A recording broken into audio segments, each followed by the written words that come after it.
မှန်တယ်ပေါက်တွေကိုလာရိုက်နေတဲ့မိုးသက်တဝုံဝုံကြားနေရတယ်။ကားချိန်ကန်ကမီးရောင်မိတ်မိတ်လေးကိုပါဒရိုင်ဘာကပိတ်ချလိုက်တဲ့အခါ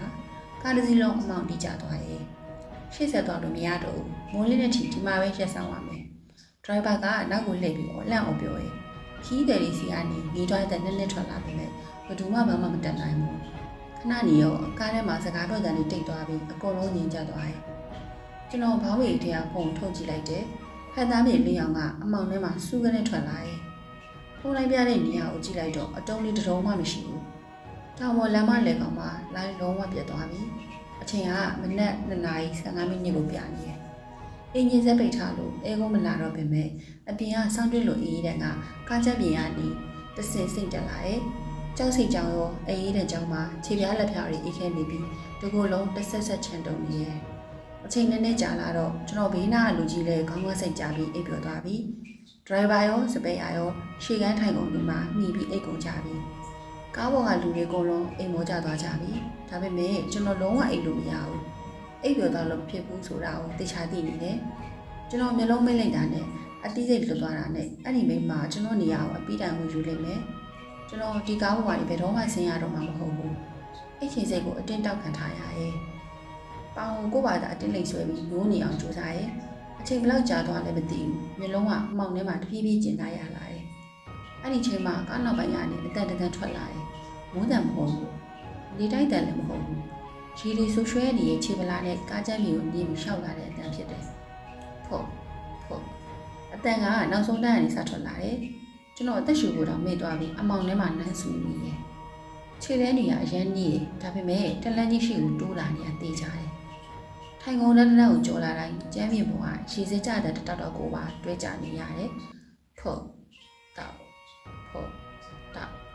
်ကားတွေကဘယ်သူမှမလို့ကြဘူး။ကားတစ်စီးလုံးကလူတွေတင်းနေတယ်လို့မျိုးအိမ်ပေါ်ကြနေကြတယ်။ကျွန်တော်တယောက်တည်းပဲဒီတန်ကိုကြားနေရတာ။အတန်ကကားလေလောက်ကိုရှောက်လာပြီးသူကျွန်တော်စီကိုလာနေရကျွန်တော်ရှေးကန်းကျမ်းပြင်မှာထိုင်နေတာကိုသူသိချသိနေရဲ့ကျွန်တော်ထပြေးခြင်းပဲခြေထောက်တွေကလုံးဝသွေးမလျှောက်တော့တယ်လို့ထုံကျင်းနေရဲ့ကိုခန္ဓာကိုနာမင်ပြီးလို့မရတော့ခြေတံကရှေးကန်းကိုတဖြည်းဖြည်းနေလာတယ်ဖို့ကျွန်တော်ကြောက်ကထားတဲ့ကားရှိတဲ့အကန်တော်ကိုရောက်လာပြီးတော့အဲ့ဒီခြေတံရုတ်တရက်ရက်တန့်သွားတယ်ကားထဲမှာမိုးတံပဲလို့ဘာမှမကြားရတော့ဘူးဘာလှုပ်ရှားမှုမှမရှိတော့ဘူးဒါပေမဲ့စက္ကန့်နဲ့ငယ်ကြာမှာပဲကျွန်တော်ခေါင်းထက်တက်တဲ့လေကုန်နားစီကရေခဲရေလောက်ချလိုက်သလိုအိစက်တဲ့လေထွက်သက်တခုလာရိုက်ခတ်တယ်။သူကျွန်တော်နောက်မှာတက်တက်လာရနေပြီဆိုတာကိုထင်ရှားတာခံစားလိုက်ရတယ်။လေကုန်ပုံလာရိုက်နေတဲ့အိစက်ဆက်လေထွက်သက်ကြောင့်ကျွန်တော်အသက်ရှူဖို့တောင်မေ့သွားရဲ့။ကျွန်တော်တော့ကြောတက်တက်မှာသူရက်နေရသိကြရဲ့။ဘာလို့ဘာမှမလုပ်ရတော့မျက်လုံးကိုတင်းတင်းမိတ်ထားပြီးလက်တီးကိုကျင့်နေအောင်ဆုပ်ထားလိုက်တယ်။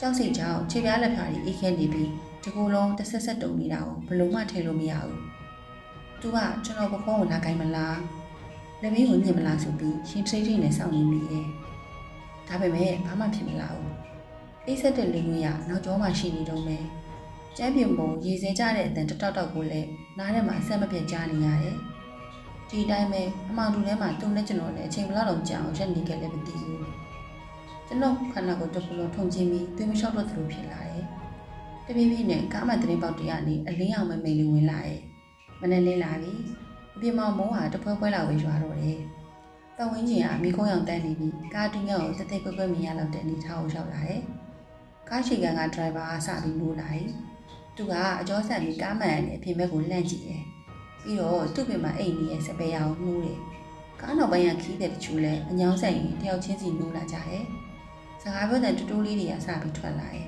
။အဲ့ဒီချိန်ကြောင်းမှာပဲကျွန်တော်နောက်ကျောကအေးဆက်တက်ခံလာချက်ကြီးရုတ်တရက်ပျောက်သွားရဲ့။